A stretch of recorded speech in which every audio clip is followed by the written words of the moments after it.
بسم الله الرحمن الرحيم الحمد لله رب العالمين والصلاة والسلام على سيدنا ومولانا محمد وعلى آل سيدنا ومولانا محمد وبارك وسلم.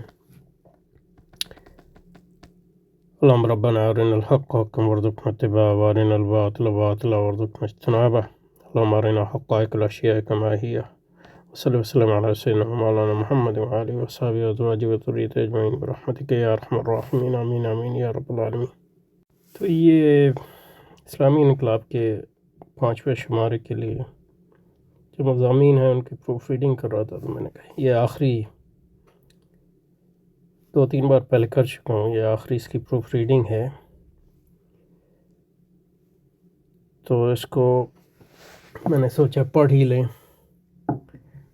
بآواز بلند، تاکہ اگر کوئی غلطی رہ گئی ہو.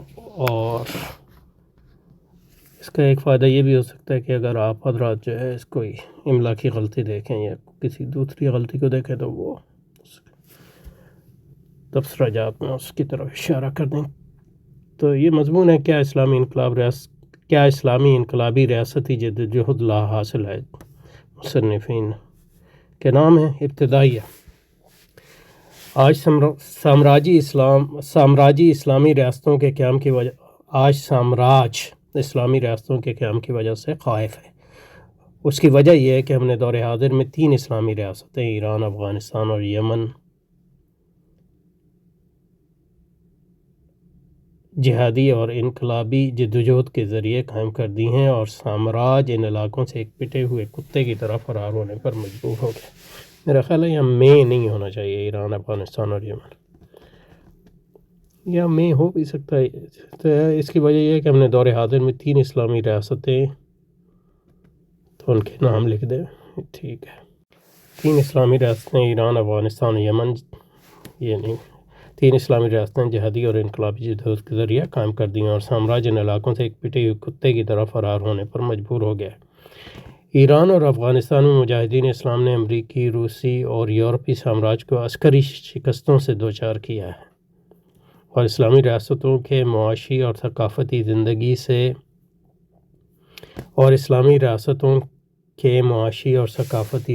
سے سامراجی دخل اندازی رفع کی جا رہی ہے. یہاں لگ رہا ہے کہ کچھ اور اسلامی ریاستوں کے معاشی اور ثقافتی کی میرا خیال ہے یہ ہونا چاہیے. اسلامی ریاستوں کی معاشی اور ثقافتی زندگی سے سامراجی دخل اندازی رفع کی جا رہی ہے. اس پہ پیراگراف بھی بنا دے تو صحیح ہے.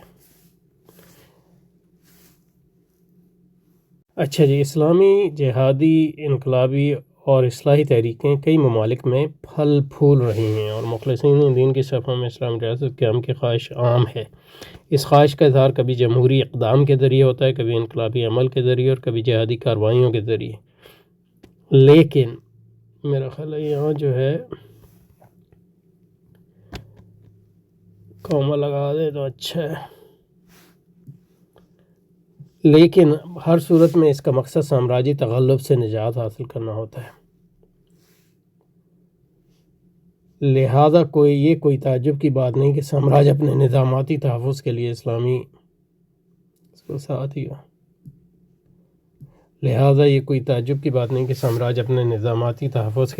ریاست کے قیام کی خواہش کو کچل دینا ضروری خیال کرتا ہے. ٹھیک ہے جی، اس مضمون میں کوشش کریں گے کہ اسلامی ریاست کے قیام کو کچلنے کی سامراجی آرزو کی پوسٹ ماڈرن تشریح کا نقد مرتب کریں. مضمون میں پہلے جدید ریاست کی پوسٹ ماڈرن تنقید پیش کی گئی ہے، پھر پوسٹ ماڈرنزم. میں ہمیشہ ماڈرنزم جو ہے ایک ساتھ لکھتا ہوں، تو اب یہ میں پوسٹ ماڈرنزم میں اس طرح لکھتا ہوں. مجھے یہ نہیں پتا کہ اردو میں صحیح کون سا ہے، لیکن یہ میری یعنی اردو جو ہے اس پر جو ہے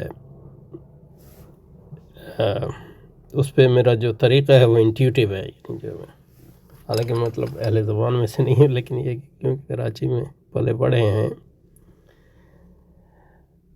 تو اس لیے اردو سے ایک نسبت ہو گئی ہے۔ پھر پوسٹ ماڈرنزم کا یہ دعویٰ کہ دور حاضر میں اسلامی ریاست قائم نہیں کی جا سکتی کا جائزہ پیش کیا جائے۔ پھر پوسٹ ماڈرنزم کا یہ دعویٰ کہ دور حاضر میں اسلامی ریاست قائم نہیں کی جا سکتی کا دعویٰ ریاست قائم نہیں کی جا سکتی کا جائزہ پیش کیا جائے گا، اور اس میں نشاندہی جو پوسٹ ماڈرنسٹ مفکرین کے نظر میں اسلامی ریاست قیام کی جدوجہد کو ترک کر کے مسلمانوں کو دور حاضر میں اپنانی چاہیے۔ آخر میں پوسٹ ماڈرنسٹ گمراہی کا اسلامی تجزیہ پیش کیا جائے گا۔ اس میں تھوڑا میں تبدیلی کرتا ہوں، اس کے بعد جو ہے پھر دوبارہ پڑھوں گا، کیونکہ اس میں لگ رہا ہے کہ یعنی یہ مطلب تو واضح ہے، لیکن یہ کہ پڑھنے سے لگتا ہے کہ یہ فطری طریقہ نہیں ہے اردو میں اس چیز کو۔ پھر پوسٹ ماڈرن کا یہ دعویٰ کہ دور حاضر میں اسلامی ریاست قائم نہیں کا جائزہ پہ، تو اس میں کرنا چاہیے پھر پوسٹ ماڈرنزم کے اس دعوے کا، میرا خیال میں یہ۔ تو اس میں ایک دو تبدیلیاں کی ہیں میں نے۔ پھر پوسٹ ماڈرنزم کے اس دعوے کا جائزہ پیش کیا جائے گا کہ دور حاضر میں اسلامی ریاست قائم نہیں کی جا سکتی۔ یہاں میں نے اسٹاپ لگا دیا اور یہ نیز جملے کو تقسیم بھی کر دیا۔ پھر پوسٹ ماڈرنزم کے اس دعوے کا جائزہ پیش کیا جائے گا۔ مضمون میں پہلے جدید ریاست کی پوسٹ ماڈرنسٹ تنقید پیش کی گئی ہے۔ پھر پوسٹ ماڈرنزم کے اس دعوے کا جائزہ پیش کیا جائے گا کہ دور حاضر میں اسلامی ریاست قائم نہیں کی جا سکتی۔ نیز اس حکمت عملی کی نشاندہی کی جائے گی جو پوسٹ ماڈرن مفکرین کی نظر میں اسلامی ریاست قیام کی جدوجہد کو ترک کر کے مسلمانوں کو دور حاضر میں اپنانی چاہیے۔ آخر میں پوسٹ ماڈرنسٹ گمراہی کا اسلامی تجزیہ پیش کیا جائے گا۔ تو میرا خیال ہے یہ اس میں اب یہ بہتر ہو گیا، یہ ابتدائی ہے یعنی انٹروڈکشن ہے۔ اچھا جی، جدید ریاست پر پوسٹ ماڈرنسٹ تنقید۔ پوسٹ ماڈرن مکتب فکر کے بانی نیتشے اور ہائیڈگر ہیں۔ یہ دونوں ملحد اور کافر تھے۔ ان کے دور حاضر کے حاشیہ بردار فوکو، میکنٹائر، ٹیلر، لامو اور دیلیوز اور لیوتاد بھی ملحد اور کافر ہیں۔ ان کے نظریات کفر اور الحاد سے لبرلزم۔ میکنٹائر جو ہے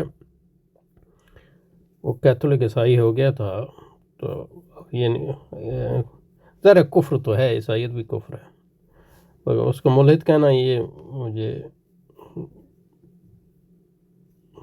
یعنی پتہ نہیں صحیح ہو کہ نہیں۔ ایسے بھی ہے کہ الحاد یہاں کن معنی میں استعمال کیا جائے۔ بہرحال پوسٹ ماڈرنزم، اچھا ماڈرنزم کو پھر جو ہے میں یہاں پوسٹ ماڈرنزم ایک سرمایہ دارانہ نظریہ ہے۔ یہ نظریہ سرمایہ دارانہ نظام زندگی اور طرز حیات کے کلی نظام کا داعی نہیں، بلکہ اس نظام کے جزوی تضادات کو واضح کرنے کی رومانوی تعبیرات مرتب کرتا ہے۔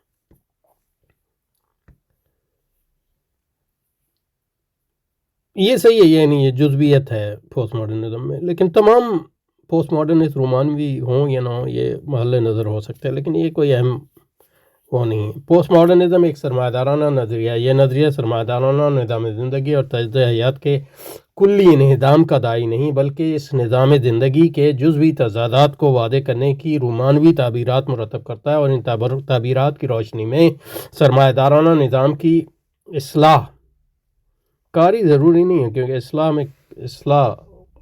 میں کار تو آ گیا ہے عربی زبان میں اصلاح، although ہم یعنی اردو اور فارسی میں عربی کے الفاظ لے کے جو ورب بناتے ہیں تو ہو سکتا ہے وہ بھی صحیح ہے، دیکھتے ہیں پڑھتے ہیں۔ نظام میں بلکہ اس نظام میں جزوی تضادات کو واضح کرنے کی رومانوی تعبیرات مرتب کرتا ہے، اور ان تعبیرات کی روشنی میں سرمایہ دارانہ نظام کی اصلاح اور سرمایہ دارانہ اقدار، مساوات، آزادی، ترقی، تعقل، عدل اور حقوق، تعقل سرمایہ دارانہ اقدار کی رومانوی تشریح پیش کرتا ہے، بلکہ اس نظام زندگی جو واضح کر کے رومانوی تعبیرات مرتب کرتا ہے۔ ان تعبیرات کی روشنی میں سرمایہ دارانہ نظام کی اصلاح اور سرمایہ دارانہ اقدار کی رومانوی دوبارہ کرنے کی ضرورت نہیں ہے، کیونکہ پہلے آ گیا کہ وہ تعبیرات رومانوی ہیں، اور دوسرا یہ کہ کچھ رومانوی نہ بھی ہوں، تو اس لیے اچھا ہے کہ دوسری بار جو ہے اس کو سرمایہ دارانہ نظام زندگی اور طرز حیات کے کلی نظام کا داعی نہیں، بلکہ اس نظام زندگی کے جزوی تضادات کو واضح کرنے کی رومانوی تعبیرات مرتب کرتا ہے۔ ان تعبیرات کی روشنی میں سرمایہ دارانہ نظام کی اصلاح اور سرمایہ دارانہ اقدار، مساوات، آزادی، ترقی، تعقل،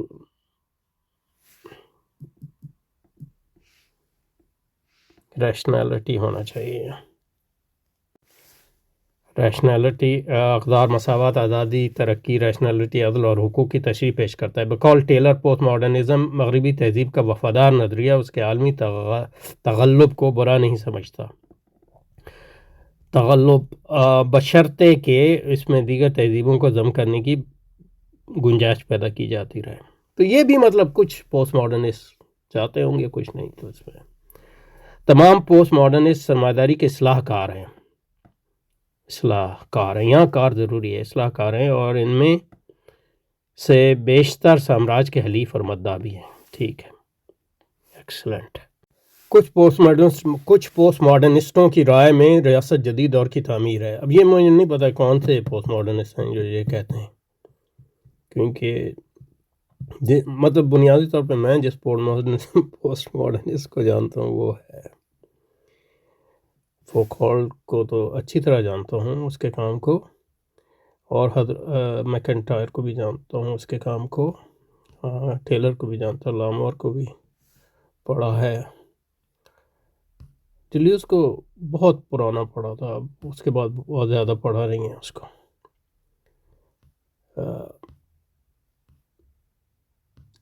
اور بہرحال یہ اتنا اہم نہیں ہے یہ۔ کچھ پوسٹ ماڈرنسٹوں کی رائے میں ریاست جدید دور کی تعمیر ہے جو 17ویں اور 18ویں صدی میں نمودار، اور ان کے خیال میں اس سے قبل ریاست کا وجود نہ تھا اور حکومت غیر ریاستی انداز سے کی جاتی تھی، اس ضمن میں فوکالٹ کا تصور گورنمنٹلٹی، ہاں تو فوکالٹ کے جو شارحین ہیں ان میں سے کچھ لوگوں نے ایسی باتیں کی اہم ہے جس کی کئی پوسٹ ماڈرن مفکرین مثلا حلاق نہایت سطحی تشریح کرتے ہیں۔ اس ضمن میں فوکالٹ کا تصور گورنمنٹلٹی اہم ہے جس کی کئی پوسٹ ماڈرن مفکرین مثلا حلاق نہایت سطحی تشریح کرتے ہیں، لیکن وہ اس جدید ریاست کو سرمایہ دارانہ تخلیق تصور نہیں کرتے۔ یعنی یہ لوگ جو ہے سرمایہ داری کو اور ریاست کو الگ الگ دیکھتے ہیں، مطلب یہ نہیں کہتے کہ موجودہ ریاست سرمایہ دارانہ ریاست نہیں ہے، لیکن جدید ریاست نمودار ہوئی اور سرمایہ داری، یہ دو الگ الگ پروسیس دیکھتے ہیں میرے خیال میں، یعنی یہ سمجھ میں آ رہا ہے۔ اور کچھ پوسٹ ماڈرنسٹوں کی رائے میں کچھ ہی کہنا ہے تو ریاست جدید دور کی تعمیر ہے جو 17ویں اور 18ویں صدی میں نمودار ہوئی، ان کے خیال میں اس سے قبل ریاست کا وجود نہ تھا اور حکومت غیر ریاستی انداز سے کی جاتی تھی۔ اس ضمن میں فوکالٹ کا تصور گورنمنٹلٹی اہم ہے جس کی کئی پوسٹ ماڈرن مفکرین مثلا حلاق نہایت سطحی تشریح کرتے ہیں، لیکن وہ اس جدید ریاست کو سرمایہ دارانہ تخلیق تصور نہیں کرتے۔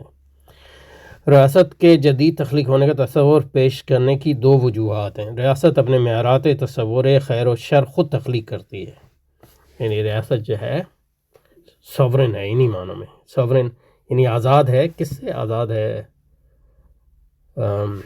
لا سے آزاد۔ میں پھر تشریح کرنے لگا، تشریح نہیں کرنی چاہیے۔ بہرحال ریاست کی جدید تخلیق ہونے کا تصور پیش کرنے کی دو وجوہات ہیں۔ ریاست اپنے معیارات تصور خیر و شر خود تخلیق کرتی ہے اور اس نظریے پر مبنی ہے کہ انسان کائنات کا مرکز ہے۔ مثلا ریزن آف اسٹیٹ میں یا جو ایک پولیٹیکل تھیوری تھی جو میکیاولی کے بعد سے وجود کے دور سے وجود میں آئی، اس میں یہ بات واضح ہے۔ ریاست کے جدید تخلیق ہونے کا تصور پیش کرنے کی دو وجوہات ہیں۔ ریاست اپنے معیارات تصور خیر و شر خود تخلیق کرتی ہے اور اس نظریے پر مبنی ہے کہ انسان کائنات کا مرکز ہے اور کائنات کی تمام قوتوں پر اپنی مرضی تسلط کرنا اس کا فطری حق ہے۔ کوئی اخلاقیات اس کے اس حق کو مجروح نہیں کر سکتی، یہ خود ایک اخلاقیات ہے۔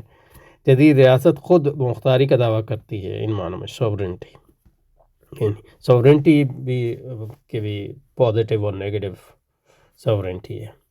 وہ ان آفاقی اصولوں کو رد کرتی ہے جو اس کے خواہش تغلب کو محدود کرتی ہیں، جو اس کی خواہش اس کی ہونا چاہیے نا، اس کی خواہش تغلب کو محدود کرتی ہیں۔ وہ تعقل کو اخلاقیات کے تابع نہیں رکھتی اور تعقل کو اپنی خواہش تغلب کا غلام بنا لیتی ہے، اسی کو ریشنالٹی کہتے ہیں۔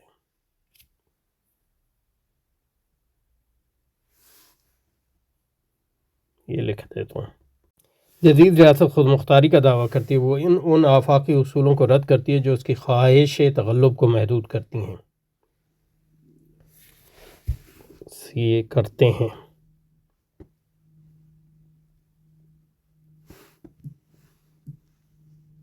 جدید ریاست خود مختاری کا دعویٰ کرتی ہے، وہ ان آفاقی اصولوں کو رد کرتی ہے جو اس کی خواہش تغلب کو محدود کرتے ہیں، یا کرتے ہوں زیادہ بہتر ہوگا، کرتے ہوں، میرا خیال کرتے ہوں بہتر ہے بھی اسری کا ہے، لیکن یہ کہ ہوں زیادہ مناسب ہے۔ وہ تعقل کو اخلاقیات کے تابع نہیں رکھتی اور تعقل کو اپنی خواہش تغلب کا غلام بنا لیتی، اسی تعقل کو ہم ریشنالٹی کہتے ہیں۔ ٹھیک ہے جی، سبحان اللہ۔ جدید ریاست تحکم قانون سرمایہ کی ایک غیر معصوم جنم دیتی ہے، تو اس میں زیر لگا دیں تاکہ لوگوں کو پڑھنے میں آسانی ہو۔ جدید ریاست تحکم قانون سرمایہ کی ایک غیر مساویانہ تشریح کو جنم دیتی ہے، جس کے تحت ریاستی اقتدار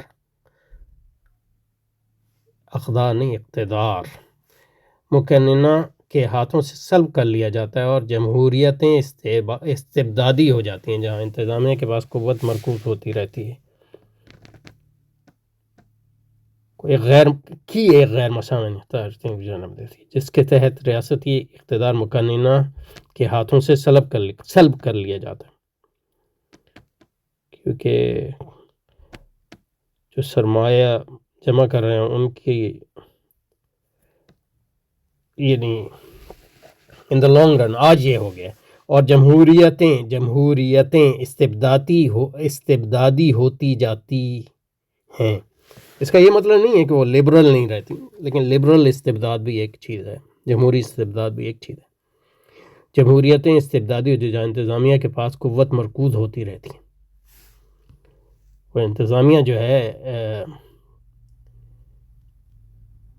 سرمایہ کی زیادہ غلام ہوتی ہے مقننہ کیونکہ مقننہ پہ تھوڑا عوام کا پریشر ہوتا ہے، تو اور عوام جو ہے ظاہر ہے اپنی خواہشات تو چاہتے ہیں، لیکن یہ کہ پوری طرح ریشنل نہیں ہے سرمایہ کے پوری طرح۔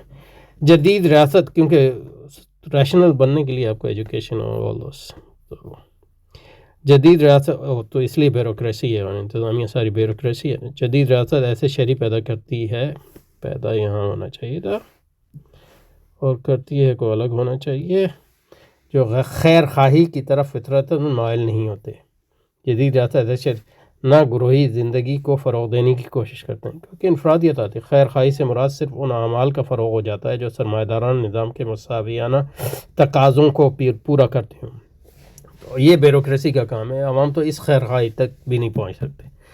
اپنے تعلیمی نظام اور قوم پرستی کے پھیلاؤ کے نتیجے میں جدید ریاست ایسے شہریوں کی تخلیق کرتی ہے، یہ کانسٹیٹیوٹ کرتی ہے جو مادہ پرست، خود غرض اور اقدار یعنی سرمایہ کے مساوی تقاضوں کو کرنے والے ہوتے ہیں۔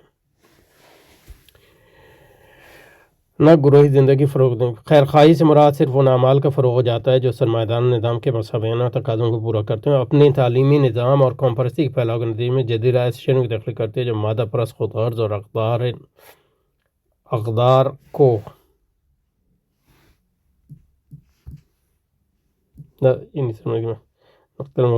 ہوتے ہیں،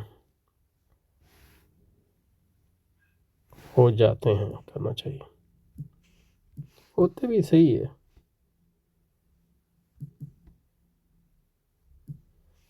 آخر میں جدید ریاست عالمگیری ہو گئی ہے اور اس نے اپنے عالمی تغلب کو مستحکم کر لیا ہے۔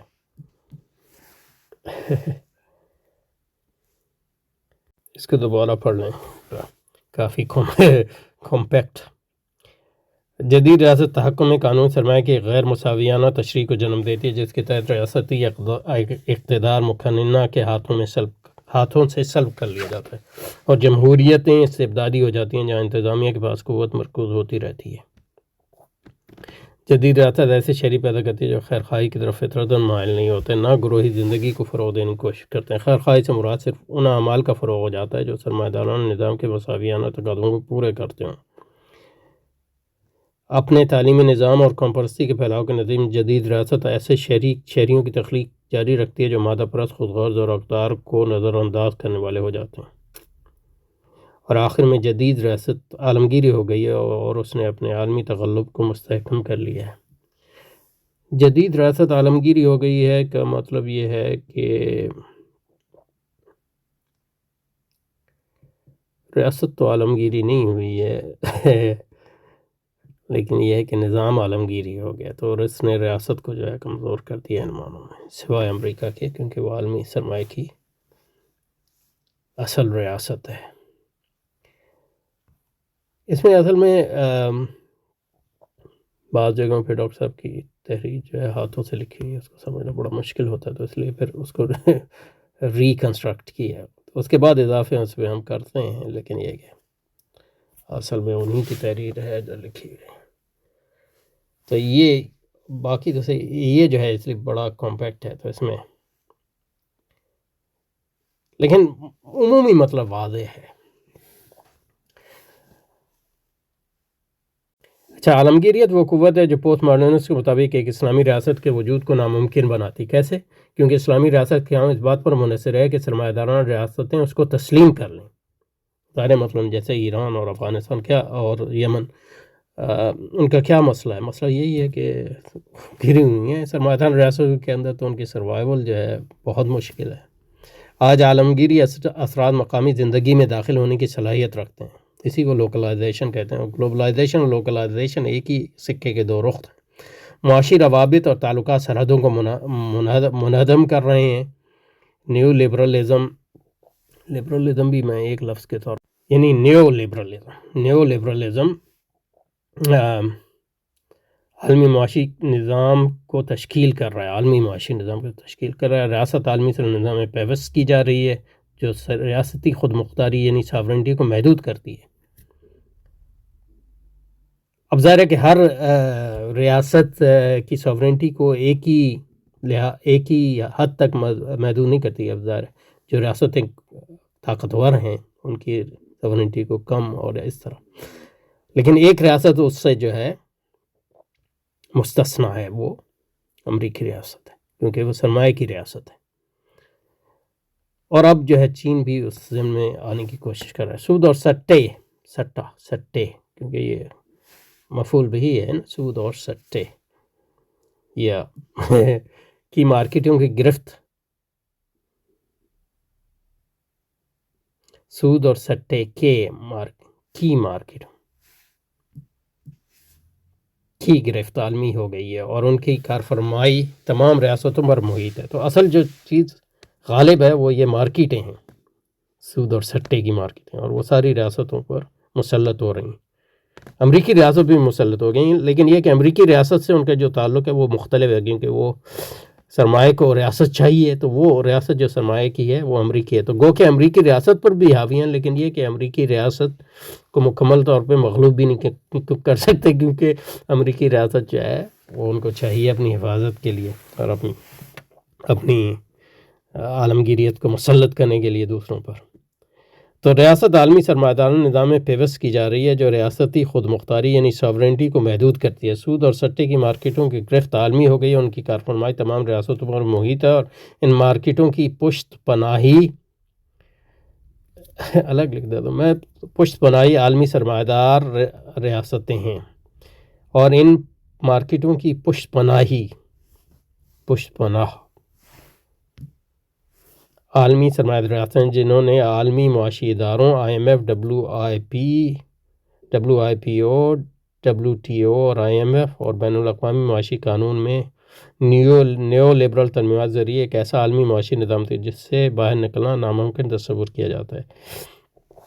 تو اور ان مارکیٹوں کی پشت پناہ عالمی سرمایہ داروں ریاستیں ہیں جنہوں نے عالمی معاشی اداروں اور بین الاقوامی معاشی قانون میں نیو لبرل ترمیمات کے ذریعے ایک ایسا عالمی معاشی نظام تشکیل دیا ہے جس سے باہر نکلنا ناممکن تصور کیا جاتا ہے۔ سرمایہ دارانہ کارپوریشنیں اور ان کی اخلاقیات اس نئے نظم معیشت کی روح رواں ہیں۔ اسلامی ریاست عالمگیری ثقافتی یلغار کے سامنے بے بس ہے اور لاچار ہو گئی ہے۔ ان تینوں وہ غیر سرمایہ دارانہ اسلامی انفرادیت جنم دینے اور قائم رکھنے میں لازماً ناکام ہوگی۔ یہ پوسٹ ماڈرنسٹ کا ماڈرنسٹ لاچار ہوگی. یہ کہنا کہ کیوں اسلامی ریاست قائم نہیں ہو سکتی وغیرہ، تو یہ لوگ جو ہیں ایران وغیرہ کو اسلامی ریاست سمجھتے ہی نہیں ہیں. تو وہ غیر سرمایہ مثلاً حلاق وہ غیر سرمایہ دارانہ اسلامی سعودی عرب کو سمجھتا ہے ویسے اسلام کے قریب، کیونکہ اسے اس لیے اس نے نوبل پرائز نوبل نہیں وہ فیصل پرائز اس کو دیا ہے. وہ غیر سرمایہ دارانہ اسلامی انفرادیت کو جنم دینے اور قائم رکھنے میں لازماً ناکام ہوگی. سماجی عدل کو قائم رکھنے کی ذمہ داریوں کو پورا کرنے کے لیے اسلامی ریاست سامراج سے بھیک مانگنے پر مجبور ہوگی، اور یہ بھیک اس کو صرف اس شرط کے ساتھ ملے گی کہ وہ اسلامی اخلاقیات کو ترک کر دے. تو یہ حلاق وغیرہ کا ایک لحاظ سے اسلامی ریاست کے خلاف جو ہے حلاق اور اس کے مطلب چمچوں کا پاکستان میں ہیں، جیسے مطلب یہ ہے کہ یعنی پاکستان میں وہ خود بھی مطلب کافی جاہل ہے، یعنی مطلب اتنا بڑا انٹلیکچوئل نہیں ہے، فوکال وغیرہ کو استعمال کرتا ہے لیکن اس کا گہرا کوئی فلسفیانہ وہ نہیں ہے، کیونکہ عرب ہے اور تھوڑی بہت فقہ وغیرہ اس نے پڑھی ہے تو اسی وجہ سے وہ مشہور ہوا. لیکن یہ جو پاکستان میں اس کے مرید ہیں وہ تو بالکل ہی جاہل ہیں. یعنی یہ نہیں کہہ رہا کہ ان کے پاس عقل نہیں ہے یا وہ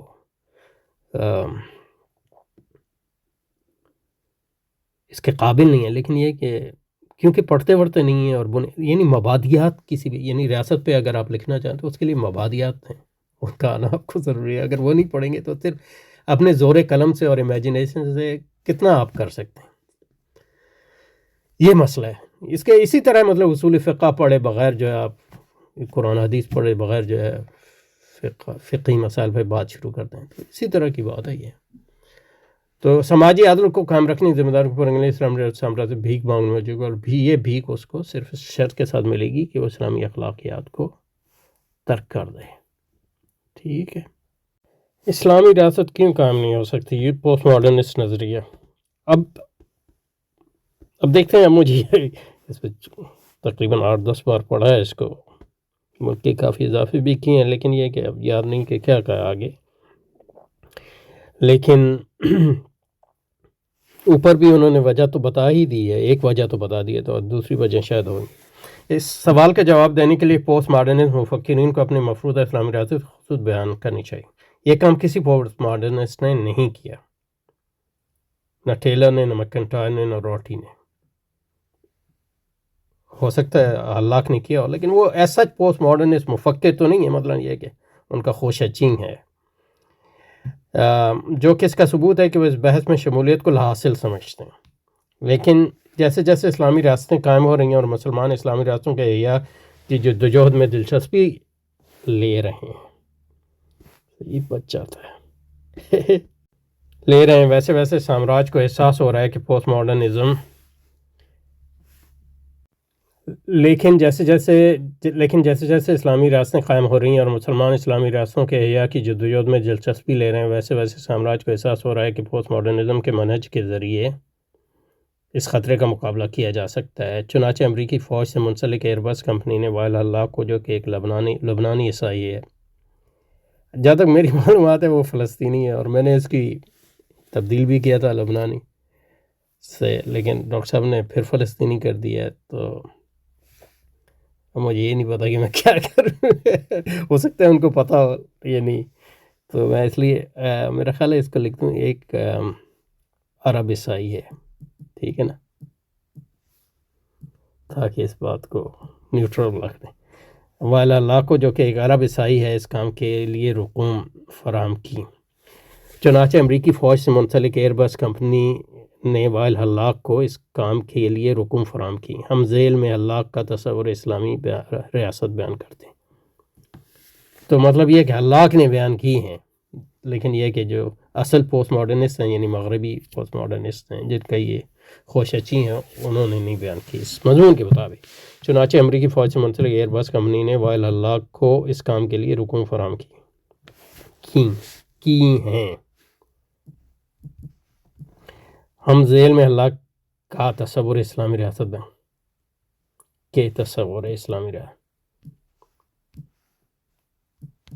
ریاست کو بیان کرتے ہیں.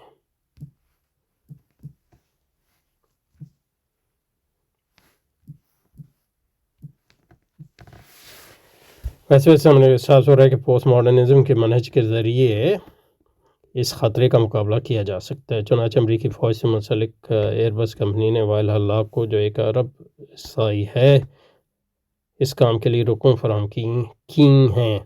ہم ذیل میں ہلاک کے تصور اسلامی ریاست کو بیان کرتے ہیں۔ نمبر 1، مفروضہ پوسٹ ماڈرنسٹ ریاست یعنی اسلامی ریاست ایک سرمایہ دارانہ ریاست ہوگی جہاں قاض سرمایہ کی حوصلہ افزائی کی جائے گی۔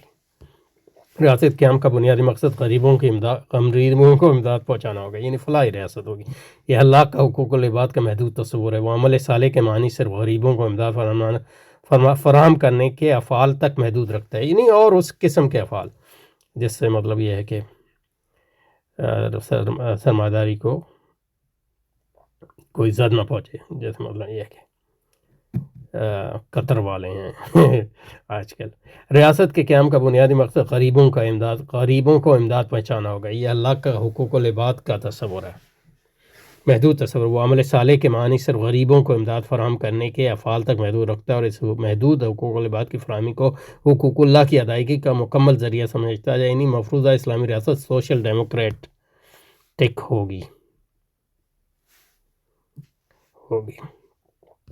3، اصولاً مفروضہ ریاست مفروضہ یعنی سیٹ اللہ کی حاکمیت کا اقرار کرے گی جیسا کہ پاکستانی ریاست کرتی ہے، لیکن عملاً حاکم عوام ہوں گے جو اپنی خواہشات کی تکمیل کے لیے نظام قضاء کے ذریعے احکام شرع کو مرتب کرتے رہیں گے، یعنی یہ ایک جمہوری ریاست ہوگی۔ جمہوری ریاست کا مطلب ہے کہ عوام کی خواہشات کے تابع، جس میں نظام قضاء یعنی عدلیہ مقننہ کا کردار ادا کرے گا اور جو دستوری بنیادوں پر انتظامیہ پر بالادست ہوگا اور ادا کرے گا، اور جو کی ضرورت نہیں ہے میرا خیال ہے، اور دستوری بنیادوں پر انتظامیہ پر بالادست ہوگا، یعنی یہ ایک دستوری لبرل ریاست ہوگی۔ نمبر 4، اس مفروضہ ریاست کا فرض معاشرے کی تابعداری ہے اور جو قدر معاشرتی ترتیب میں فروغ دی جائے گی وہ مساوات ہوگی، یعنی ایک کمیونیٹیرین ریاست ہوگی، یعنی انفرادیت پرست ریاست نہیں ہوگی، کمیونیٹیرین ہوگی، یعنی معاشرہ۔ اس مفروضہ ریاست کا فرض معاشرے کی تابعداری ہے اور جو قدر معاشرتی ترتیب میں فروغ دی جائے گی وہ مساوات ہوگی، یعنی یہ ایک کمیونیٹیرین ریاست ہوگی۔ یہ ریاست اپنے باشندوں کو اجتماعی نظام کے تحفظ اور توسیع دینے کے لیے قربانیاں دینے سے باز رکھے گی، اصولاً یہ جہاد کو ترک کر دے گی، یعنی یہ ایک امن پسند ریاست ہوگی۔ لیکن اس ریاست میں اسلامی اخلاقیات فروغ پائیں گی، یعنی مفروضہ اسلامی ریاست ایک پوسٹ ماڈرن ریاست ہوگی۔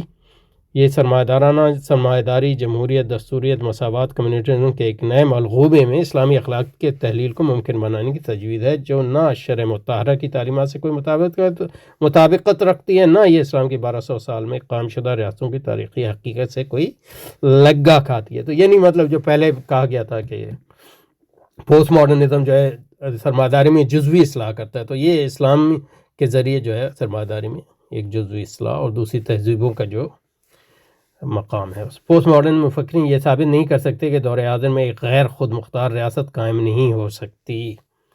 غیر خود مختار ریاست کا مطلب ہے اسلامی ریاست غیر خود مختار ان معنوں میں ہے کہ وہ مورالٹی یعنی وہ اسٹیٹ آف ریزن کے تابع نہیں ہے، ریزن آف اسٹیٹ والی ریاست نہیں ہے، بلکہ وہ ایک ریاست ہے جو اللہ کے حکم کے تابع ہے اور اسلامی اخلاقیات اور کلام اور فقہ ان سب کے تابع ہے، جیسا کہ ریاستیں تھیں، عیسائی ریاستیں بھی ایسی تھیں، یعنی کم از کم پارشلی جدیدیت سے پہلے۔ پوسٹ ماڈرنسٹ مفکرین یہ ثابت نہیں کر سکتے کہ دور حاضر میں ایک غیر خود مختار ریاست قائم نہیں ہو سکتی۔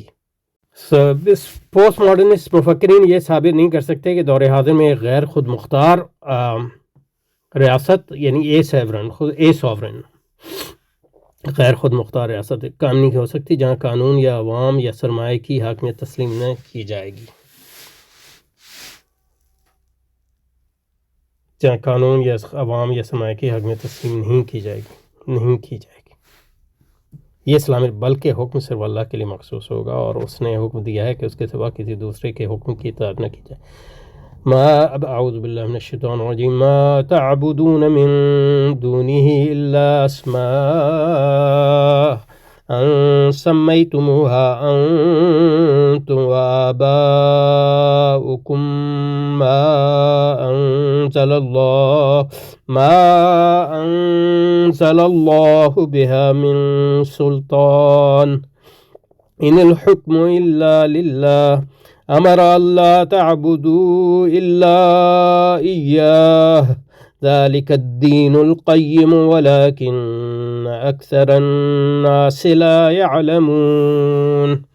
اس کو چھوڑ کر تم جن کی بندگی کر رہے ہو یعنی اللہ کو، وہ اس کے سوا کچھ نہیں ہے کہ بس چند نام ہیں جو تم نے اور تمہارے آباء و اجداد نے رکھ لیے ہیں۔ اللہ نے ان کے لیے کوئی سند نازل نہیں کی۔ فرما روائی کا اقتدار اللہ کے سوا کسی کے لیے نہیں۔ اس کا حکم ہے کہ خود اس کے سوا تم کسی کی بندگی نہیں کرو۔ یہی ٹھیٹ سیدھا طریق زندگی ہے مگر اکثر لوگ جانتے نہیں ہیں۔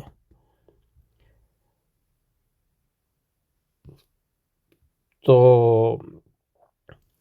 پوسٹ ماڈرن میں فنی حساب نہیں کر سکتے دور میں غیر جہاں قانون یا عوام یا سرمایہ کے حق میں تصمیم کی جائے گی، جہاں قانون یا عوام یا سرمایہ کی حق میں تصمیم کی جائے گی، بلکہ حکم صرف اللہ کے لیے مخصوص ہے۔ اس نے حکم دیا ہے کہ اس کے سوا کسی دوسرے کو کی اطاعت نہ کی جائے۔ تفسیر ما تعبدون من دون اللہ الا اسماء لا معانی وراها جعلتموها انتم وآباؤكم اربابا جهلا منكم والضلالة ما انزل الله من حجة او برهان على صحتها ما الحكم الحق الا لله تعالى وحده لا شريك له امر الا تنقادوا ولا تخضعوه لغيره۔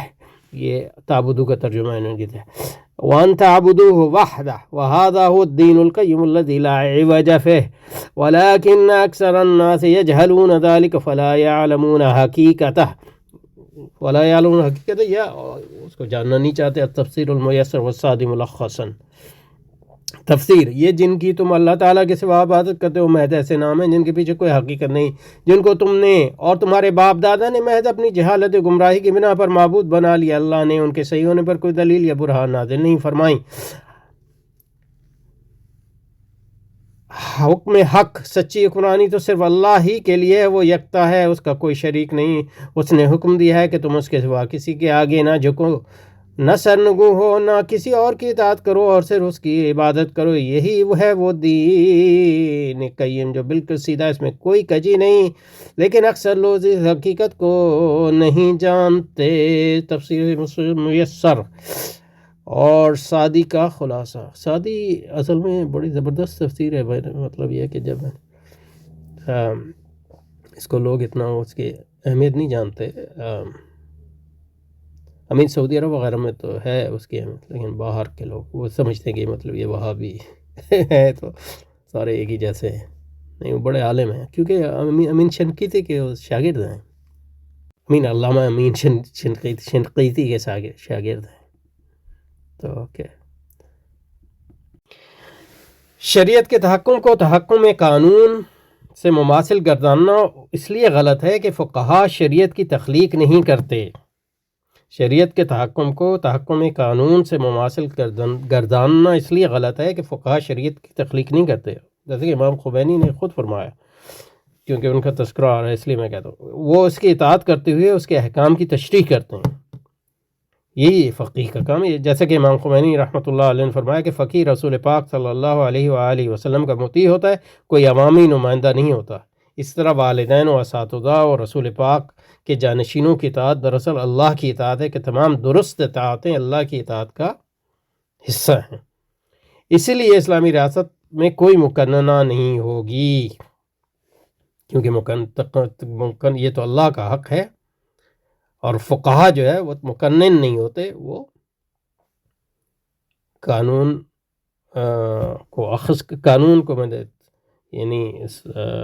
قانون کو مرتب کرتے ہیں کتاب و سنت سے، یعنی فقہ کو۔ فقہ صرف قانون نہیں ہے لیکن قانون بھی ہے، اور جو احکام نئے حالات ہوتے ہیں ان پر جو ہے معلوم احکام کے پر قیاس کر کے نئے احکام نکالتے ہیں، تو تخریج کرتے ہیں، استخراج کرتے ہیں، کوئی تقنین نہیں کرتے۔ تقنین کا ایک اور بھی معنی ہے لیکن وہ یہاں نہیں لے رہے۔ اس لیے اسلامی ریاست میں کوئی مقننہ نہیں ہوگی، اور ریاستی فیصلہ سازی کا ماخذ اصولاً اور عمل کبھی بھی عوام کی خواہشات اور میلات نہیں ہو سکتے، بلکہ امام غزالی رضی اللہ تعالیٰ عنہ احیاء علوم الدین کے آغاز میں فرماتے ہیں کہ اسلام میں سلطان، حکومت و ریاست کا بنیادی مقصد یہ ہے کہ خواہشات و میلانات شریعت و طریقت کے تابع ہوں اور تابع رہیں۔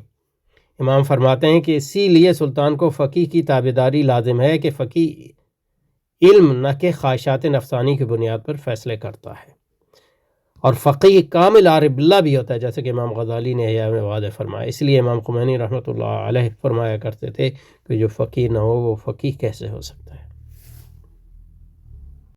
آج 3 غیر خود مختار اسلامی ریاستیں سوورن اسلامک اسٹیٹس قائم ہیں: ایران، افغانستان، یمن، اور وہاں ریاستی فیصلہ سازی انہی اصولوں کے مطابق کی جا رہی ہے۔ تینوں ریاستوں میں عوام نہیں، علماء ریاستی فیصلہ ساز ہیں۔ یہی وجہ ہے کہ یہ تینوں ریاستیں جہادی ریاستیں اور نامساعد حالات میں جہاد جاری رکھے ہوئے ہیں۔ اس کا یہ مطلب نہیں کہ یہ تینوں ریاستیں خلافت علی منہاج النبوہ ہیں، ان سے پالیسی سازی میں غلطیاں بھی ہوتی ہیں، وقتاً فوقتاً سامراج انہیں شکست بھی دیتا رہتا ہے، لیکن اس کے باوجود یہ خلافت علی منہاج النبوہ کی طرف مراجعت کا پہلا قدم ہے۔ ان غیر معمولی دارالحرب سے گھری ہوئی ریاستوں نے سرمایہ سامراجی نظام کو منتشر کرنے کی راہ ہموار کی ہے۔ سامراجی نظام اندرونی تضادات کا شکار ہے۔ اب ایک نئی بحث شروع ہوگی۔ سامراجی نظام اندرونی تضادات کا شکار ہے اور اس کی کمزوریاں عیاں ہیں۔ بین السامراجی کشمکش امریکہ، چین اور درمیان جاری ہے، اور نظاماتی سرخیل امریکہ ایک زوال پذیر معیشت ہے جو اپنے تسلط کو قائم رکھنے کے لیے سامراجی نظاماتی اصولوں کو پامال کر رہا ہے۔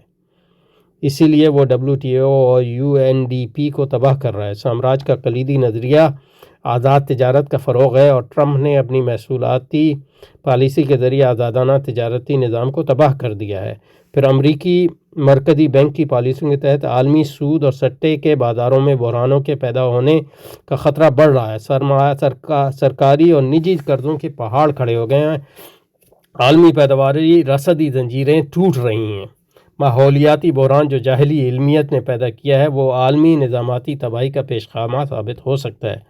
لہذا دور حاضر میں سرمایہ دارانہ نظام کے عالمی نظاماتی گرفت کمزور پڑ رہی ہے، اور کئی ممالک خود انحصاری کی پالیسی اختیار کیے ہوئے ہیں۔ ماضی میں اس کی سب سے اہم مثال سوویت یونین کی ہے، جو ایک اشتراکی سرمایہ دار ملک تھا، لیکن 1927 سے 1985 تک ایک خود کفیل اور خود انحصار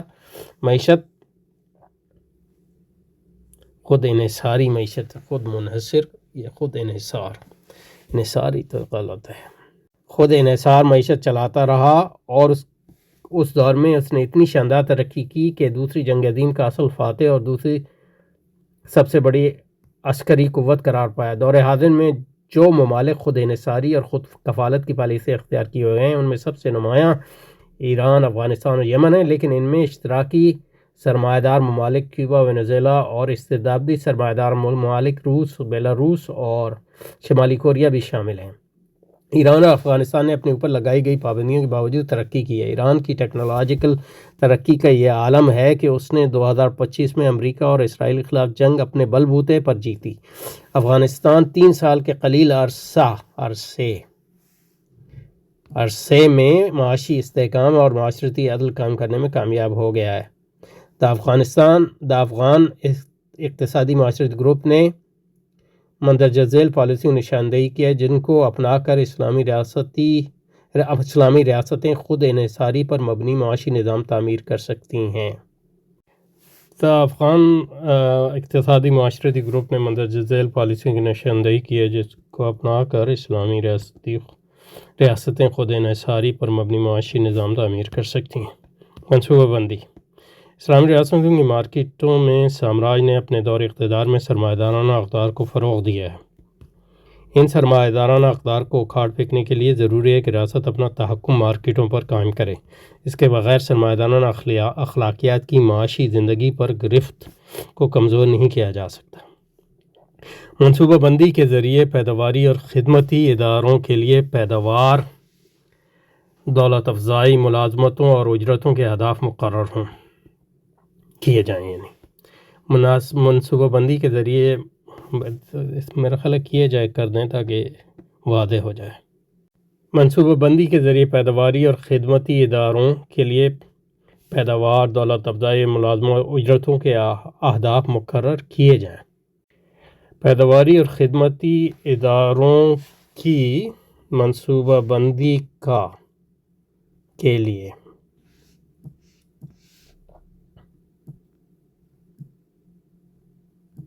ایک سیل قائم ہو جو اہداف کے تعین اور ان کی تنفیذ مکمل کرنے میں ہمہ وقت شریک رہے۔ اس سے منصوبہ بندی کے عمل میں عوامی شمولیت کی گنجائش پیدا ہوگی۔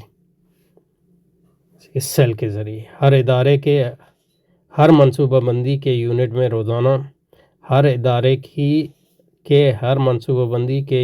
روزانہ امر بالمعروف و نہی عن المنکر کے نمائندہ شریک کاروبار کی جانچ پڑتال، یہ اداروں کی یعنی حکومتی اداروں ہر کاروبار کی جانچ پڑتال مستقل طور پر کی جائے تاکہ ادارے کی کارفرمائی کے نتیجے میں کارکنوں اور صارفین میں اسلامی اخلاقیات پھیلیں۔ منصوبہ بندی کے ادارے اور سرمایہ دارانہ اخلاقیات کو ترک کیا جاتا رہے۔ تمویلی نظام کا قیام، یہ دوسری تمویلی نظام کا قیام، سود اور سٹے پر مبنی نظام کو فنانس کہتے ہیں۔ ہر سرمایہ دارانہ نظام فنانس کو کلیدی حیثیت حاصل ہے، اس کی کارفرمائی کے ذریعے زر اور قرضوں کو مسلسل خریدا اور بیچا جاتا رہتا ہے۔ اس ہی خرید و فروخت کے نتیجے میں سود اور سٹے کی پیدائش ممکن ہوتی ہے۔ اسلامی ریاستیں زر اور قرضہ جات کی خرید و فروخت کو ختم کرنے کے لیے تمویلی نظام کا اجرا کریں۔ اسلامی ریاستیں زر اور قرضہ جات کی خرید و فروخت کو ختم کرنے کے لیے تمویلی نظام کا اجرا کریں۔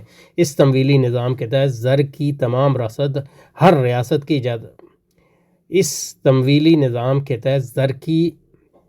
تمام رصد پر ریاست کی اجارہ داری قائم ہو۔ اسی ذریعے آپ ختم کریں گے ریاست سے مراد یہاں اسلامی ریاست۔ ملک میں زر کی مارکیٹ ہو اور نہ سرمایہ کی ملک میں زر کی مارکیٹ ہو نہ سرمایہ کی مارکیٹ۔ ملک میں نہ زر کی مارکیٹ ہو اور نہ سرمایہ کی مارکیٹ۔ بینکاری نظام کو قومیہ کر تمویلی نظام میں تبدیل کر دیا جائے۔ پیسے کا لین دین پیداوار اور خدمتوں کو فروغ دینے کا ذریعہ ہو نہ کہ منافع خوری کا، یعنی تمویلی نظام کی کارفرمائی کا مقصد ایک پبلک سروس یا عوامی خدمت کی انجام دہی ہو، جس طرح پولیس اور دیگر پبلک سروسز ہوتی ہیں۔ بین الاقوامی روابط، تمام زر مبادلہ حکومت کی تحویل میں لیا جائے اور اس پر حکومت کی اجارہ داری قائم و ملک میں غیر ملکی کرنسیوں کی گردش ختم کی جائے اور حاصل شدہ زر مبادلہ درآمد کنندگان اور دیگر ضرورت مندوں کو فراہم کیا جائے۔ عالمی سود اور سٹے کی مارکیٹوں سے کوئی روابط نہ قائم کیے جائیں، نہ بین الاقوامی قرضہ جات اسلامی حکومت حاصل کرے، اور کوئی رابط نہ قائم کیے جائیں اور اسلامی حکومت عالمی سود اور سٹے کی مارکیٹ میں کوئی روابط نہ قائم کیے جائیں اور نہ بین الاقوامی قرضہ جات اور نہ اسلامی حکومت عالمی سود اور سٹے کی مارکیٹوں سے کوئی روابط قائم نہ کیے جائیں اور اس پہ اور آنا چاہیے، اور نہ اسلامی حکومت بین الاقوامی قرضہ جات حاصل کرے۔ قومی کرنسی کی بین الاقوامی قیمت اسلامی حکومت اپنے منصوبے کے پیداواری اور دولت افزائی کے اہداف کے مطابق گاہے گاہے متعین کرے۔ کلیدی شعبوں میں بالخصوص کانکنی اور ITC میں براہ راست دولت افزائی کے معاہدوں DFI کی حوصلہ افزائی کی جائے۔ کوشش کی جائے کہ یہ پروجیکٹس شراکتی کاروبار ہوں جو کہ ایک معین مدت کے اندر قومی باشندوں کی ملکیت میں دے دیے جائیں۔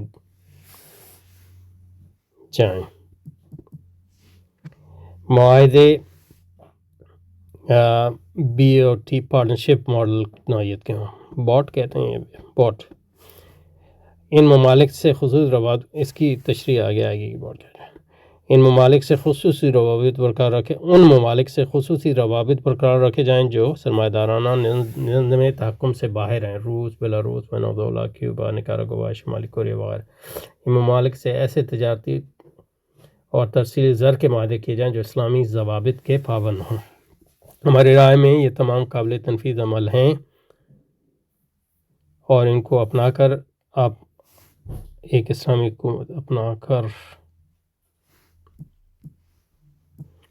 حکومت خود انحصاریت کی راہ اختیار کر سکتی ہے۔ روس، بیلاروس یعنی یہ سرمایہ دارانہ ممالک ہیں، لیکن یہ سرمایہ دارانہ نظام تحکم جو اس وقت قائم ہے، نظم تحکم جو ہے اس کے اندر یعنی نہیں ہے، اس کے مخالفت ہیں سرمایہ دارانہ بنیادوں پہ نہیں لیکن اس کے مخالف ہیں، یعنی قومی خود مختاری کی بنیاد پر، اور دوسرا ان کی سرمایہ دارانہ جو پالیسی ہیں وہ نیو لبرلزم سے گاہے گاہے ٹکر کھاتی ہیں. تو اس میں چین نہیں ہے، کیونکہ چین جو ہے وہ سرمایہ نظام کا ایک دہائی حصہ بھی ہے، اور گو کہ چین سے بھی روابط قائم کیے جا سکتے ہیں. اسلامی تحرک کی پوسٹ ماڈرن تجاویز.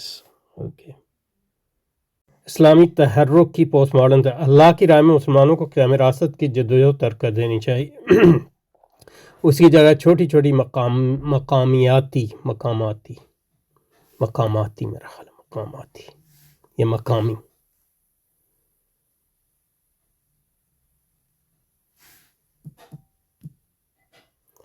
مقامی تنظیموں پر توجہ مرکوز لوکلائزیشن.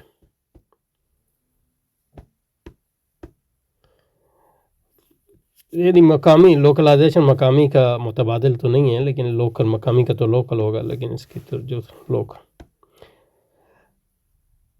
یہ تجویز 1990 کی دہائی میں ورلڈ بینک نے اپنی لوکلائزیشن کی مہم کے میں بھی اس کو یہاں سے کاٹ کے جو ہے ادھر لگا دیتے ہیں. لوکلائزیشن مقامی تنظیموں پر کرنی چاہیے. یہ تجویز 1990 کی دہائی میں ورلڈ بینک نے اپنی لوکلائزیشن کی مہم کے طور پر پیش کی تھی. 1990 کی جو ورلڈ بینک کی رپورٹ تھی اس پہ ڈاکٹر صاحب ہر سال جو ورلڈ بینک کی رپورٹ پر تبصرہ لکھتے تھے، تو پھر اس کو ہم نے اسٹڈی سرکل میں جو ہے ڈسکس کیا تھا. اسی کی بنیاد پہ میں نے ایک طویل مضمون ساحل میں بھی لکھا تھا. پھر اس کا یاد ہے کہ ڈاکٹر صاحب کے ساتھ میرا خیال ہے یونس بھائی بھی تھے اور دوسرے بھائی بھی تھے، مولانا فضل حق، مولانا فضل الرحمان صاحب کو ان کی کو ایک بریفنگ بھی دی تھی پیر کالونی میں میرا خیال ہے. اس کی جگہ چھوٹی چھوٹی مقامی تنظیموں پر توجہ مرکوز کرنی چاہیے. یہ تجویز 1990 کی دہائی میں ورلڈ بینک نے اپنی لوکلائزیشن کی مہم کے طور پر پیش کی تھی. ورلڈ بینک اور حلاق کے مطابق یہ مقامی اجتماعیتیں سامراجی نظام سے متصادم نہیں ہوں گی، بلکہ ملٹی کلچرلزم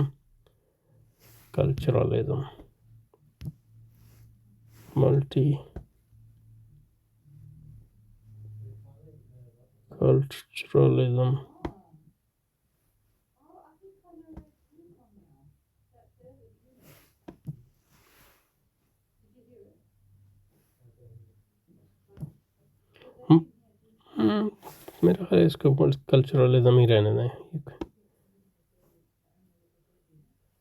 کلچرلزم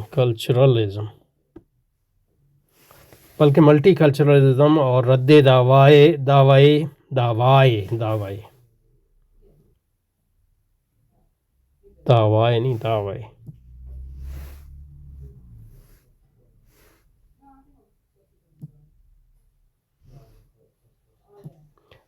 دعوائے آفاقیت کو فروغ دینے کی بتدریج تبلیغ کریں گی، بلکہ ملٹی کلچرلزم اور رد دعوائے آفاقیت کو فروغ دینے کی بتدریج کوشش کریں گی. یعنی انہیں ٹیلر اور میکنٹائر کی شاگردی اختیار کرنی چاہیے اور پوسٹ ماڈرنسٹ فکری اور اخلاقی دائرے میں اسلامی تعلیمات کو ضم کر دینا چاہیے، کیونکہ میکنٹائر اور ٹیلر دونوں جو ہے کمیونیٹیرین ہیں، یعنی مقامیت کے حامی اور آفاقیت پر جو ہے تحرید کرتے ہیں. تو مطلب یہ ہے کہ ہم سرمایہ دارانہ آفاقیت کے خلاف ہیں، لیکن اس کا مطلب یہ نہیں کہ اسلامی آفاقیت کو بھی چھوڑ دیں. تو یہی مطلب یہ ہے کہ جس طرح لوگ کہتے ہیں کہ ہم سرمایہ دارانہ ریاست کے خلاف ہیں، لیکن اس کا مطلب یہ نہیں کہ اسلامی ریاست کو نہ بنائیں، کہ اسلامی ریاست کے بغیر سرمایہ دار کو کیسے ختم کریں گے اور شریعت مطہرہ کو کیسے نافذ کریں گے. جیسا کہ ورلڈ بینک نے اپنی توقع ظاہر کی تھی کہ یہ مقامی اجتماعیتیں سامراج کی حلیف ہوں گی، یہ ریاست درون ریاست نہیں ہوں گی، کیونکہ ان کو حصول انتظامی اقدار سے کچھ واسطہ نہیں ہوگا. کیونکہ ان کو حصول نظاماتی اقتدار کے حصول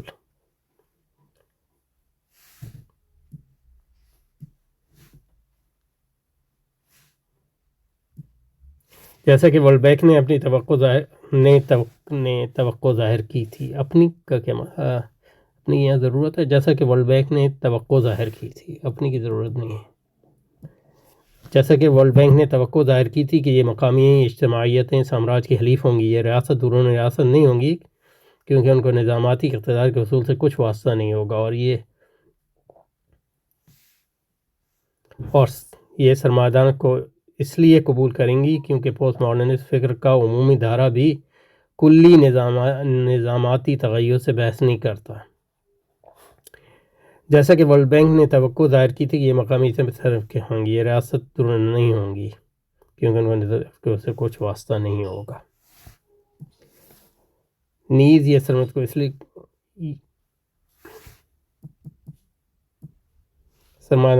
لیے قبول کریں گی کیونکہ پوسٹ ماڈرنسٹ فکر کا عمومی دھارا بھی کلی نظام تغیر بحث نہیں کرتا،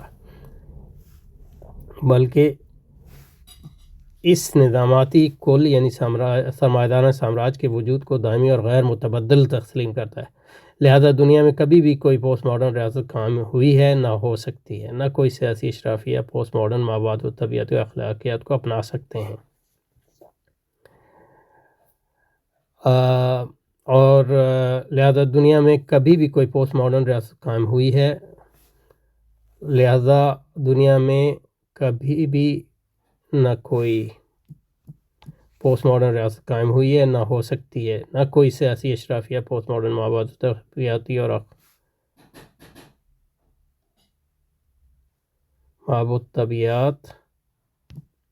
اور اخلاقیات کو نہ کوئی سیاسی اشرافیہ اپنا سکتی ہے، اور نہ کوئی سیاسی اشرافیہ پوسٹ ماڈرن مابعد طبیعت اور اخلاقیات اپناتا ہے. پوسٹ ماڈرن کمیونٹی سازی کے ذریعے اسلامی عقائد اور اخلاقیات کے غلبے کا تصور محض ایک دیوانے کا خواب ہے، کیونکہ اسلام الحق ہونے کا دعویٰ دار ہے اور پوسٹ ماڈرن فکر سرمایہ داری کی علمبردار ہے. جیسا کہ ورلڈ بینک نے توقع ظاہر کی تھی کہ یہ مقامی اجتماعیتیں سامراج کی حلیف ہوں گی، یہ ریاست درون ریاست نہیں ہوں گی، یعنی جس کا مقصد سرمایہ ریاست پر غلبہ حاصل کرنا اور اسلامی ریاست قائم کرنا، کیونکہ ان کو نظاماتی اقتدار کے حصول سے کچھ واسطہ نہیں ہے. یہ سرمایہ تغلق کو اس لیے قبول کریں گی کیونکہ پوسٹ ماڈرن فکر کا عمومی دھارا بھی کلی نظاماتی تغیر سے بحث نہیں کرتا، بلکہ اس نظاماتی کل کے وجود کو دائمی اور غیر متبدل تسلیم کرتا ہے. لہذا دنیا میں کبھی بھی کوئی نہ کوئی پوسٹ ماڈرن ریاست قائم ہوئی ہے، نہ ہو سکتی ہے. کیونکہ پوسٹ ماڈرن ریاست تو کب قائم ہوگی جب یعنی جو ریاست قائم ہوگی وہ پوسٹ ماڈرن نہیں ہوگی کیونکہ وہ سرمایہ داری کے علمبردار ہوگی. نہ کوئی سیاسی اشرافیہ پوسٹ ماڈرن مابعد طبیعت، تو پوسٹ ماڈرن ایک ضمیمہ تو ہو سکتا ہے سرمایہ داری کا، ایک عمومی اس کی فکر نہیں ہو سکتی. نہ کوئی سیاسی اشرافیہ پوسٹ ماڈرن مابعد طبیعت اور اخلاقیات کو اپنا سکتی. پوسٹ ماڈرن کمیونٹی سازی کے ذریعے اسلامی عقائد اور اخلاقیات کے عمومی غلبے کا تصور محض ایک دیوانے کا خواب ہے، کیونکہ اسلام الحق ہونے کا دعویٰ دار ہے اور پوسٹ ماڈرن فکر سرمایہ داری کی علمبردار ہے. باطل دوئی پسند ہے، حق لا شریک ہے. پوسٹ ماڈرن دیوانگی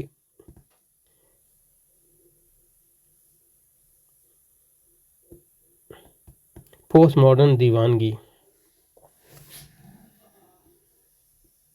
ماڈرن دیوانگی اور دیوانگی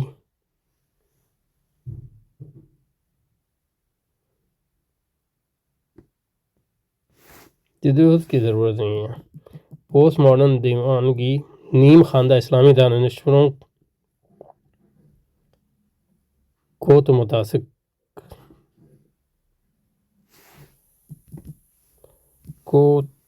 متاثر کر سکتی ہے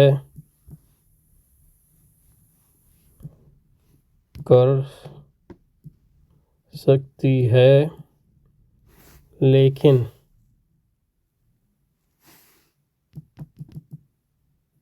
مگر جمہور علماء کو متاثر نہیں کر سکتی.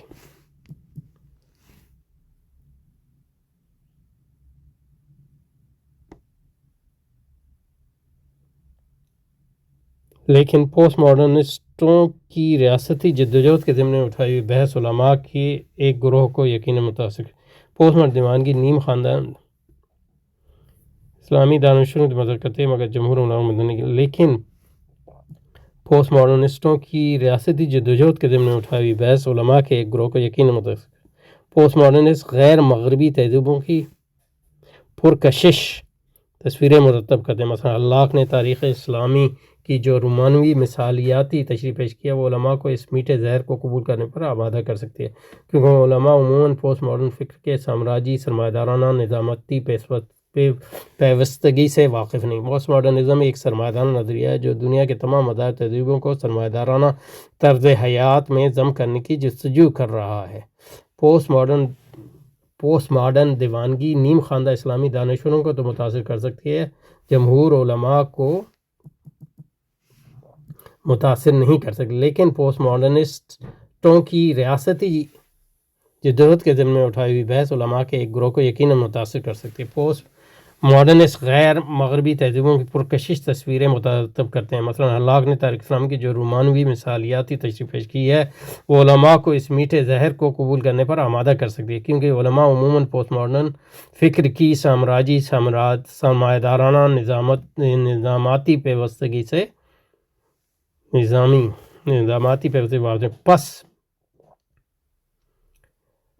واقع نہیں۔ پوسٹ ماڈرنزم ایک سرمایہ دارانہ نظریہ ہے جو دنیا کے تمام مذاہب اور تہذیبوں کو سرمایہ دارانہ طرز حیات میں ضم کرنے کی جستجو کر رہا ہے۔ برصغیر کے علماء نے 19ویں صدی میں جہاد کی پسپائی بعد سامراج سے جو فی العمل سمجھوتہ کر لیا برصغیر کے علماء نے 19 جہاد کی پسپائی کے بعد سامراج سے جو فی العمل سمجھوتہ کر لیا تھا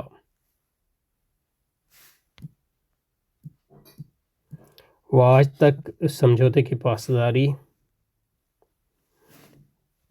کر رہے ہیں۔ برصغیر کے علماء نے 19ویں جہاد کی پسپائی کے بعد سامراج سے جو فی العمل سمجھوتہ کر لیا تھا وہ آج تک اس سمجھوتے کی پاسداری کر رہے ہیں۔ اس معاہدے کی کلیدی شق یہ ہے، یعنی مطلب یہ کہ یار یہ کوئی بیٹھے نہیں تھے انہوں نے یعنی کوئی سامراج معاہدہ، لیکن یہ کہ یہ ان کی اسٹریٹجی تھی، وہ آج تک اس سمجھوتے کی پاسداری کر رہے ہیں۔ اس معاہدے کی کلیدی شق یہ ہے کہ علماء نظریہ قوم پرستی کا اسلامی جواز مرتب کر کے تعمیر ریاست اسلامی کی جدوجہد کو ترک کر دیں گے، پاسداری کریں۔ اس معاہدے کی کلیدی شق یہ ہے کہ علماء نظریہ قوم پرستی کا اسلامی جواز مرتب کر کے تعمیر ریاست اسلامی کی جدوجہد کر دیں۔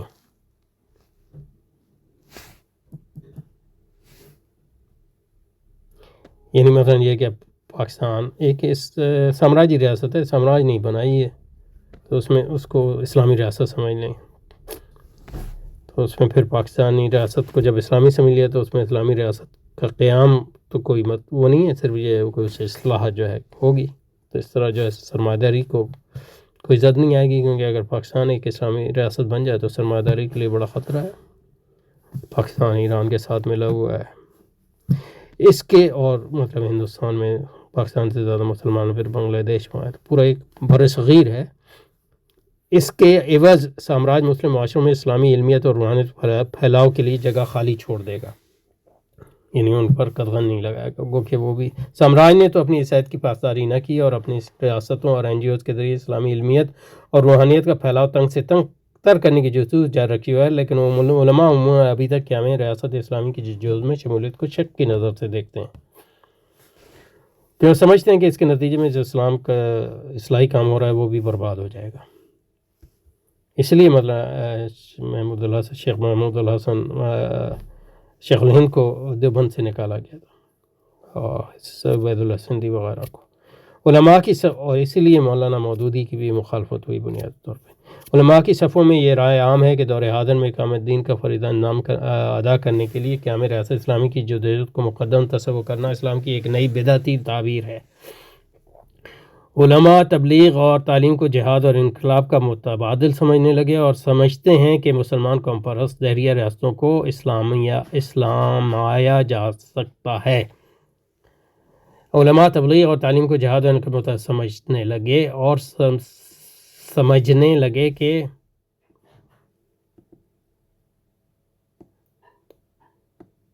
کیونکہ سمجھنے لگے وہاں ہوا تو یہاں بھی پھر سمجھنے ٹھیک ہے۔ تو علماء تبلیغ اور تعلیم کو جہاد اور انقلاب کو متبادل سمجھنے لگے اور یہ سمجھنے لگے کہ مسلم قوم پر دہریہ ریاستوں کو اسلام آیا جا سکتا ہے۔ اسلامی ریاستیں اصلاحی اور دعوتی کام کے پھیلاؤ کے نتیجے میں خود بخود معجزاتی طور پر ابھر آئیں گی، وہ یہ سمجھنے لگے۔ وہ نظاماتی تبدیلی کو محض نظریاتی تبدیلی کا لازمی نتیجہ تصور کرنے لگے۔ عملاً وہ جہاد اور انقلاب کو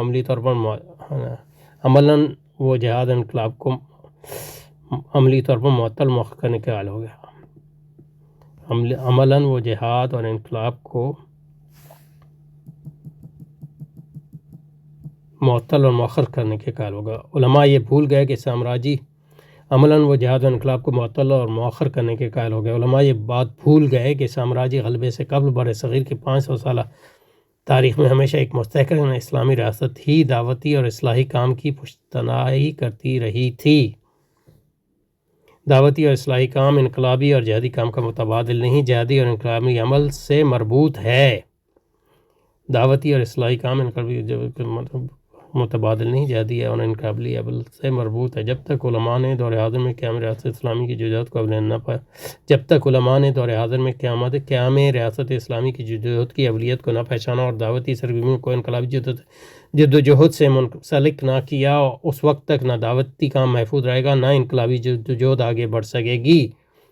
انقلاب اور جہاد کی طرح کے سربراہی ہمیشہ علماء نے کی، مثلا امام خمینی، امام نصر اللہ، ملا ہیبت اللہ، اخون زادہ، بابا سمرقندی رحمۃ اللہ علیہم اجمعین۔ جب تک انقلاب اور جہاد کی سربراہی ہمیشہ علماء اکرام نے کی ہے۔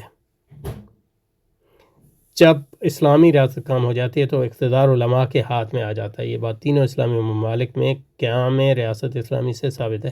پاکستانی انقلابی تحریک کی یہ ایک بنیادی کمزوری ہے کہ وہ جمہور علماء کو سامراج کے ساتھ کیے گئے تاریخی معاہدے کو ترک کرنے پر آمادہ نہیں کر سکی۔ ہمیں علماء کو باور کرانا ہے کہ یہ 19ویں صدی نہیں ہے۔ آج ہم سامراج کو منہ توڑ جواب دینے کی اہلیت رکھتے ہیں۔ اللہ کی رحمت کا سایہ شبیر کا پرچم لہرایا، سب مرد مجاہد جاگ اٹھے، اب وقت شہادت ہے آیا، اللہ اکبر اللہ اکبر۔ نوٹس: بوٹ ایک ایسا معاہدہ ہے جس میں غیر ملکی کمپنی ایک منصوبے کی تعمیر کرتی ہے۔ بوٹ ایک ایسا معاہدہ ہے جس میں غیر ملکی کمپنی ایک منصوبے کی تعمیر کرتی ہے، ایک معین مدت تک اسے چلاتی ہے۔ آپریٹ جو ہے چلاتی کے بعد آنا چاہیے۔ وہ ایک ایسا معاہدہ ہے جس میں غیر ملکی کمپنی ایک منصوبے کی تعمیر کرتی ہے، ایک معین مدت تک اسے چلاتی ہے اور پھر اس منصوبے کو مقامی حکومت یا مقامی شراکت داروں کو منتقل کر دیتی ہے، ٹرانسفر منتقل ہونا چاہیے، کر دیتی ہے۔ معین مدت معاہدے میں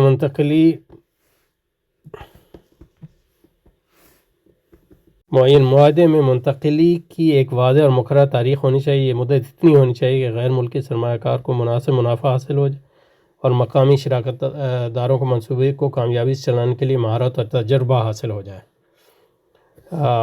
منتقلی کی شرائط: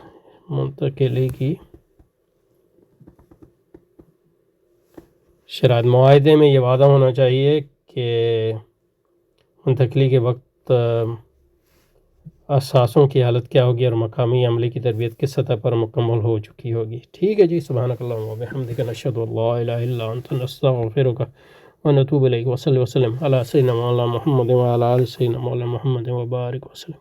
بہت اہم مضمون ہے ماشاءاللہ، اس کا مزید تجزیہ کسی سطح پہ کریں گے انشاءاللہ۔ السلام علیکم۔